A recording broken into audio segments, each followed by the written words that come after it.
Hi, and welcome to Screens in Focus, the podcast where we talk about your favorite TV shows and movies. I'm Diana, and today we are talking about rom-coms. Courtney is here to join me. Hi, Courtney. How are you? Hello. Can't wait to talk about my favorite subject of rom-coms. Thank God they're finally coming back. I know. Well, we just had a conversation and just talked about The Fall Guy. So go check out that podcast episode. But we had more to share with you. And so Courtney, I would love it if you would start us off with what one of your favorite rom-coms are. First of all, it's so hard to pare the list down because the 80s and 90s were jam-packed with rom-coms, and then they sort of went away for a while. And Yes. now they're finally coming back again with a vengeance, and I'm so happy. So I have my first one is a new one that is streaming on Netflix right now called The Idea of You. It just was actually released a couple weeks ago, starring Anne Hathaway and Nicholas Galitzine. I think I'm saying that right. I had not seen him before, but he's a British actor. And here's the log line of the story of Selene, 40-year-old single mom begins an unexpected romance with 24-year-old Hayes Campbell, the lead singer of August Moon, the hottest boy band on the planet. Okay, first of all, who has not had this fantasy to like accidentally walk into the trailer of a big movie star who's a lot younger than you and they're just swept away by you, and there's a literally May December romance going on in here. And I loved it because it was easy to watch. There was a lot of chemistry between Anne Hathaway and Nicholas's characters, or I guess we can call them, what is her name? Solène and Hayes. Such a rom-com characters mean names. Um, Yes. but I do have to say, like, holy steamy sex scenes, Batman. Woo! So steamy. And so, I mean, I thought that just added to it. I love it. And then also, I was like, girlfriend, what are you drinking in this fountain of youth? Because you look freaking amazing. She does. She does. She Oh does my look God. amazing. I saw this too. I enjoyed it. I really wanted to watch it because I like Anne Hathaway. And I don't know what the thing was about her a while back, how everybody was kind of not liking her so much. I'm like, what is going on with this? Crazy. But yeah, I've always liked her. She's a great actress. She's amazing. And so I thought she was really good in this. And that she was the draw for me in this. And I liked it. I thought it was great. Yeah, me too. No complaints. I, yeah, I wanted to bring up, I saw a couple rom-coms recently, and one of them I was a little hesitant, but I clicked it on play and I watched it and I really enjoyed it. And it is Mother of the Bride on Netflix. It is with Brooke Shields. And surprisingly, I didn't know Benjamin Bratt was in it. I'm like, holy cow, I love him. So I'm like, ooh, bonus, getting him in this film. Did you happen to watch this? I did. I did. I actually liked it a Okay. lot. I thought it was Yeah. super cute. I mean, just there's something to be said about a totally predictable movie that makes you feel all safe, warm, and cozy, like a cup of hot chocolate. Yeah. Yeah. I mean, yes, you're right. It is very predictable. There wasn't any surprises. It wasn't super deep or anything, but it was good. It was a good movie. It was a good watch. I was entertained as I was watching it. I haven't seen Brooke Shields in a while in a portrayal. So I thought I want to check this out. I thought she did fantastic. And it's a story about her and her daughter is getting married, kind of drops a bombshell. Oh, I'm getting married, mom. And she's like, "Oh, okay." And they are I'm getting it confused. I don't want to get it confused because I saw two back-to-back movies.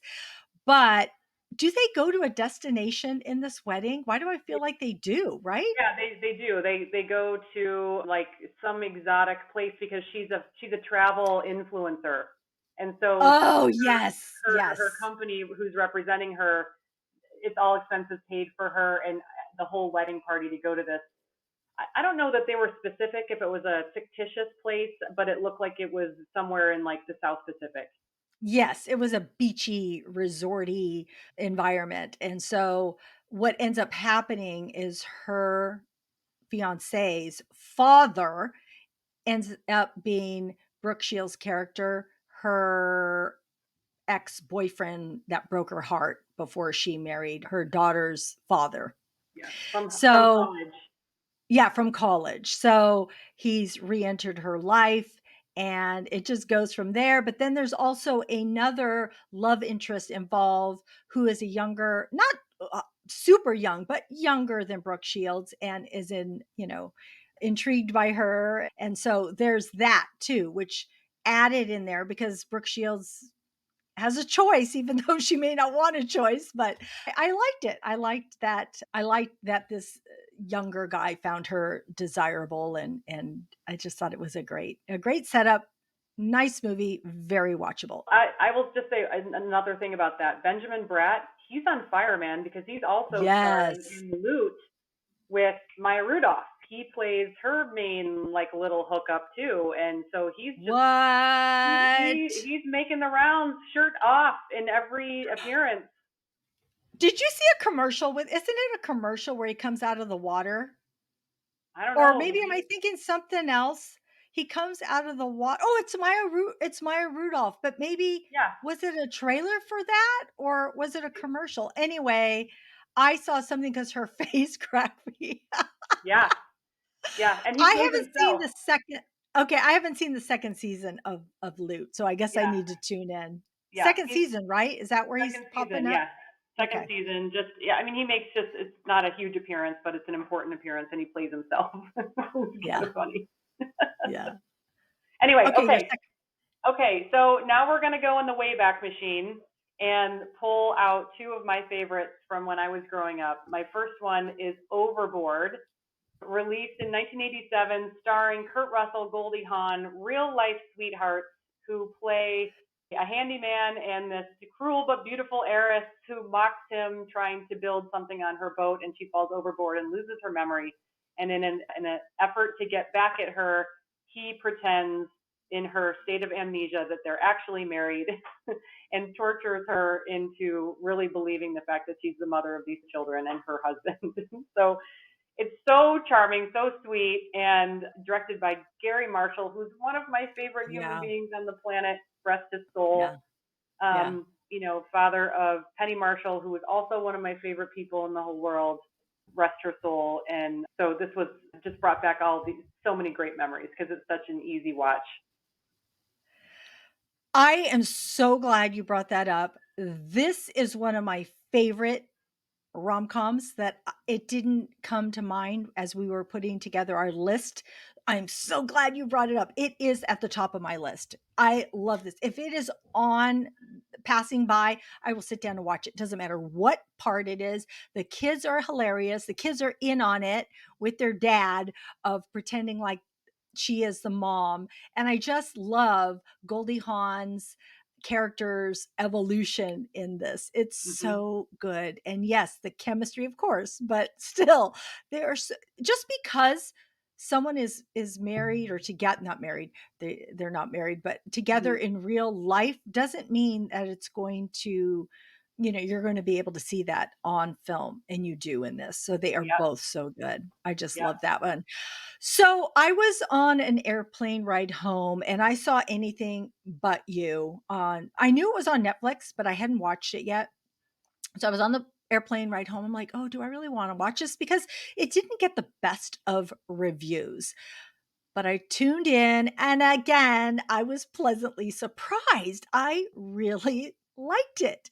Glenn Powell and Sydney Sweeney, they're great. And I think what I like about this is they have this great one night together and then they both overhear each other saying something and so then they're mad at each other. So again, they are both involved in a destination wedding, so of course they have to go together with the family and friends to this Australia, and they do not like each other, and it is evident, and everybody is like, "Oh god, we gotta have a successful wedding. We gotta get these guys to pretend like they like each other or to reignite that, and so then they pretend to make the wedding go smoother that they are liking one another, but it's just hilarious. It's so funny.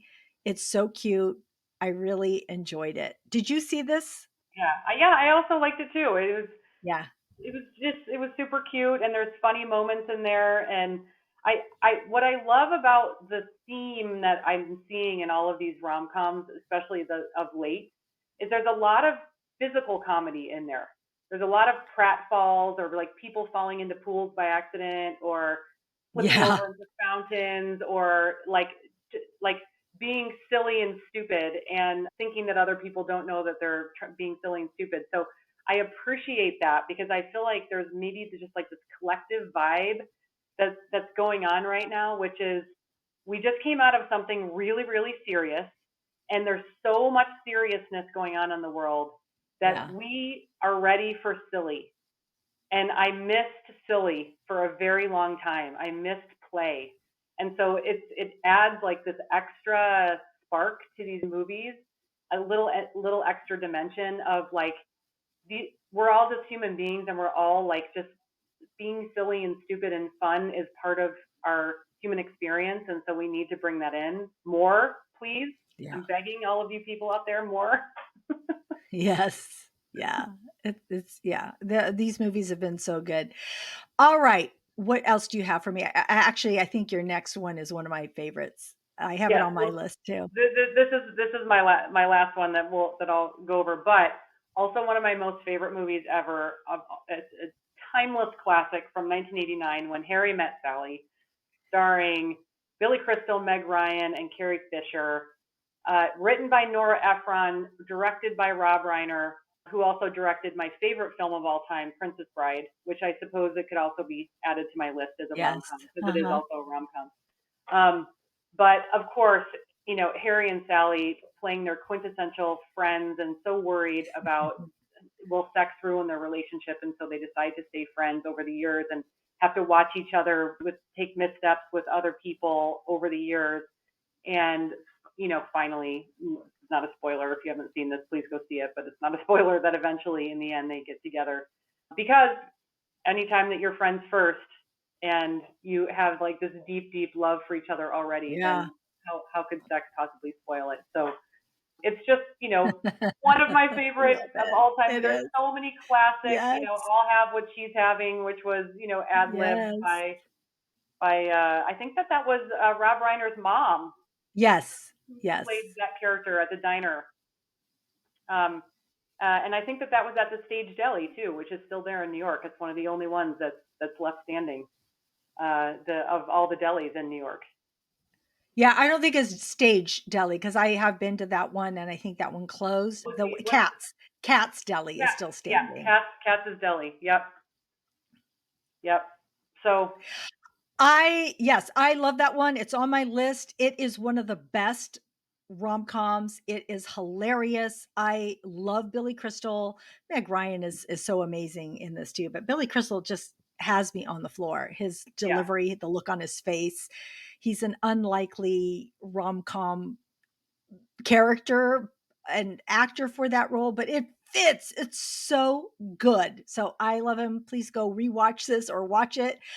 I just want to quickly mention a couple of other ones. And I know that you are a Sandra Bullock fan too. And yeah. one of them is The Proposal, which I love. And also, one of your favorite movies, was it from last year? And I just saw it on the plane The Lost too, City. The Lost City. I saw it again. It's so funny. So go check that out. Also, I want to mention Always Be My Maybe with Ali Wong. It's on Netflix. And again, it's kind of like what you said when your friend, because they were childhood friends and then they had in college, they got together and then they grew apart and then they are reconnecting as adults. And so it's a great movie if you haven't seen it. And there are so many more, but we just wanted to give you a few. But Courtney, I want to thank you for joining me today and sharing your favorite rom-coms. Thank you. Yeah, anytime, anytime. People in Hollywood, please keep cranking these out. I know. I hope so. Let's hope we can get together and talk about another one. Thank you, friends out there. Thank you so much for joining us today. We are grateful you tuned in, and we hope something that we said today resonated with you, gave you a chuckle, some happiness, some positivity, or inspiration. Please remember to subscribe to screensandfocus.com, and you can get to all of our social media links on our website and also in our show notes, because we would love to hear from you and what your favorite rom-com or what you're watching. We would love to know. Remember to keep watching, keep exploring, and keep those screens in focus. And we will see you next time. Bye. Bye.